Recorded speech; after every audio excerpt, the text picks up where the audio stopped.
cisbitaalka manhal ee laascaanood ayaa soo bandhigay adeeg caafimaad oo cusub oo aan horey uga jirin deegaanka isla markaana loo qayb baahi aad u weyn kaasoo ah qaybta dhalada carruurta lagu xanaaneeyo. waxay tani ku soo aaday iyadoo laga jawaabayo baahida weyn ee loo qabo haqabtirka daryeelka caafimaadka carruurta iyo isku dubaridka qorshahooda xanaanada gaarka. inta badan carruurta lagu koriyo dhalooyinkan waxay isugu jiraan kuwa ku dhasha gudaha isbitaalka iyo qaar kale oo laga keeno goobaha caafimaad ee gaarka loo leeyahay ee cisbitaalka ay wada shaqayntu kala dhaxayso. saddexdii bilood ee ugu dambaysay in ka badan 10 carruur ayaa lagu badbaadiyay dhalooyinkan. marka laga soo tago haddaba carruurta laga saaray dhalooyinkan waxaa iminka ku jira 2 carruur oo mataana kuwaasoo ku qaadanaya daryeel isugu jira xanaanan iyo la socod xaaladahooda caafimaad ee gaarka ilaa ugu dambayn ay ka helaan fursadda ay ku awoodi karaan inay si caadi ugu koraan. dhakhtar caynaan cabdulaahi caynaan oo cisbitaalka manhal laascaanood u qaabilsan xanuunada hooyada iyo daryeelka dhallaanka ayaa sheegay in alla mahadi ay tahay in dhalooyinkan ay ku badbaadiyeen carruur fara badan kuwaasoo markoodii hore noloshoodu halis ku jirtay si weyna looga dayrinayo badqabkooda nololeed. waalidiinta ayaa u arka adeegana dhallaanka lagu korinayo dhalooyinka inuu yahay mid waxtar weyn u leh carruurtooda. labadani waxa loogu talagalay in lagu koriyo oo lagu rido ilmaha yar ee dhasha isaga oo aan gaadhin 9 bilood ee muddo ka yar dhasha.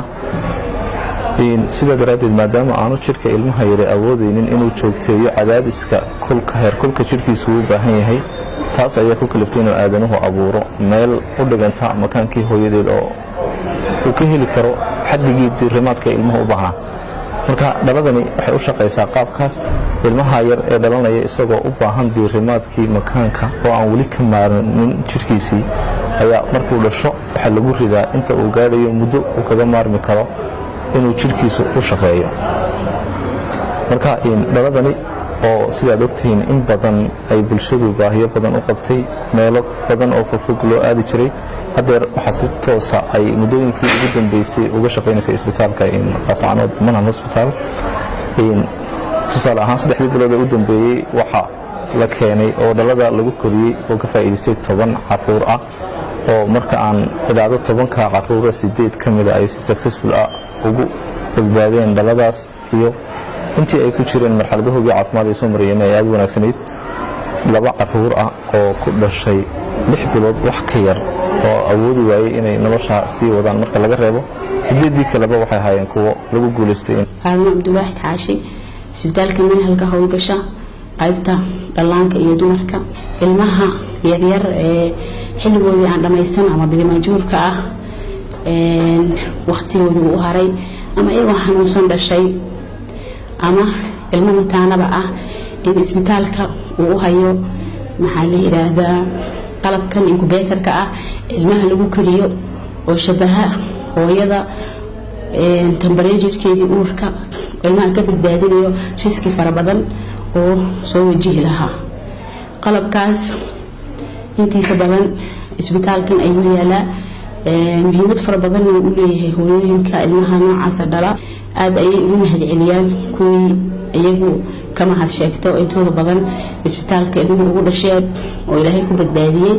ilaahay baa badbaadada leh, laakiin asaguna bacdallah ayuu ku caawinayaa. qalabkaas waa qalab muhiim ah, ilmaha riski fara badan kaga hortagaya. muhiimadiisu ugu weyna waa temperature-ku ilmihii uurka hooyadiisa uu ku haystay ayuu bannaanka ku haysanayaa. qalabkan faa'iidada ugu fara badan oo laga helayo waxaa ka mid ah ilmaha si sahal ku bixi lahaa oo intooda badanna carruurtooda ku baxaanba waa wax la ogyahay oo buu ka hortegayaa. cabdiraxmaan xuseen ibraahim waa aabbe leh 2 carruur oo mataana oo ku dhalatay wax ka yar 9 bilood laguna xanaaninayo dhalooyinkan.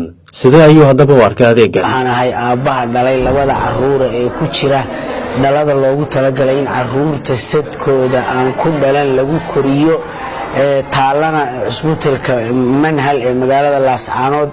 waxaan odhan karaa dhaladaasi waxay bulshada ka baajisay inay kharash badan iyo meelo badan ay ugu safri lahaayeen kaga kaaftoomaan inay magaaladoodii ka helaan. aniguna waxaan khaasatan uga mahadnaqayaa ilaahay subxaana wa tacaala ii waafajiyey horta inaan halkan keeno, uma dadkii u sii diyaariyey ee u horeeyaan maamulka cisbitaalka iyo madaxa hooyada iyo dhallaanka Dr. Caynaan oo dadaal dheer ku bixiyey sidii ilmahaas iyo nolosha ilaahay baa hayeen lahaayeen kuwo hela meesha ay u baahnaayeen. dhaladaasi bulshada waxay u tahay waxtar weyn tarka manhal dhalashada dhaqsaha ku timaada oo sidoo kale loo yaqaano dhalashada waqtiga hore macnaheedu waa in ilmaha yar uu ku dhasho wax ka yar 37 usbuuc ee uurka inta badan lama yaqaan hase haatee waxaa lala xiriiriyay arrimo badan sida ilmaha caabuqa ku dhasha kuwa neefta ku dhagan tahay kuwa ku dhasha xaaladahan caadiga ahayn dhiciskay wixii la mid ah cisbitaalka manhal ee laascaanood ayaa sanad walba soo kordhiyay adeegyo caafimaad oo muhiim ah kuwaas oo shacabka ku dhaqan gobolka Sool